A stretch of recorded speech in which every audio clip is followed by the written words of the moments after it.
next movie we're going to move on to is The Informant, starring Matt Damon, who is, and it's directed by Steven Soderbergh, who did the Oceans trilogy and Traffic.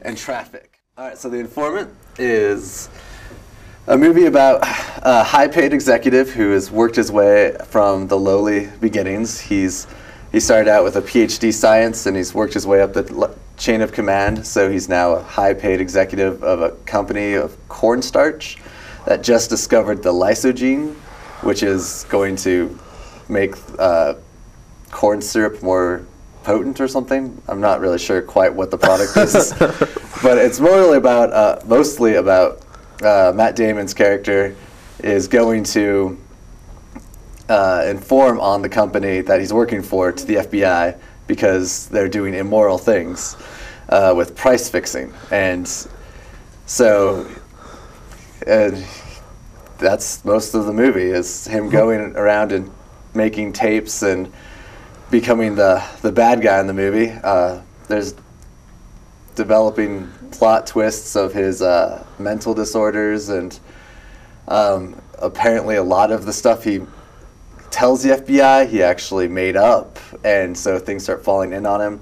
And he goes from this very self-righteous, I'm going to save the consumer from corrupt corporate America, to a really fat bald guy in jail.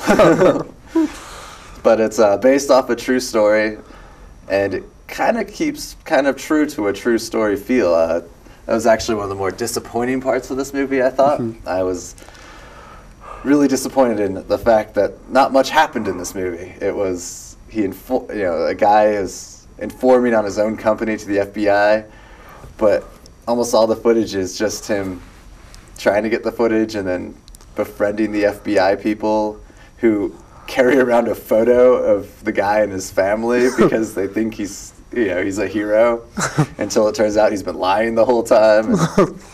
It's a very good story, and I think a lot of the little side things that happen, like through his mental disorder, he has a lot of weird trains of thought that just are really interesting.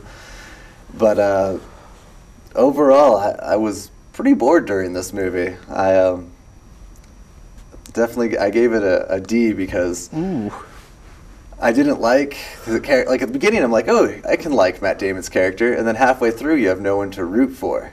You're kind of like, oh, never mind. This guy's kind of a horrible sleazebag who lies a lot, and he just digs himself deeper in a hole, and kind of like a serious man. And a serious man, it was like, oh, you have a lot of sympathy because everything goes wrong for this guy.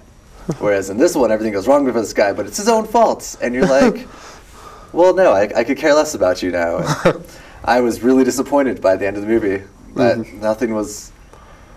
nothing had really been resolved, and you didn't even know his crime because he had lied so much. You weren't even sure if the crime he was charged for he actually did because of all his... Actually, I was going to comment on that a little bit. I think what I felt more or less the same way. I thought that the comedy in the movie, specifically his voiceover stuff, was funny enough to bring it up to a C+ for me, because I think it's like the perfect kind of rental. Like, you rent it, but you shouldn't pay any more than the rental price for it.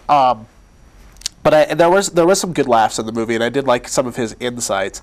But I think the problem with the movie is that, and it was kind of an experiment, I think, by the writers and director of the movie, is that you had this unreliable narrator throughout the whole thing. So he's a compulsive liar. So throughout the whole movie, the audience is being lied to. And so you never really know what's going on. And that could have been interesting in theory, but I think it really just kind of comes to a plot that sort of seems convoluted and boring for the most part. I felt very uninterested in the plot itself.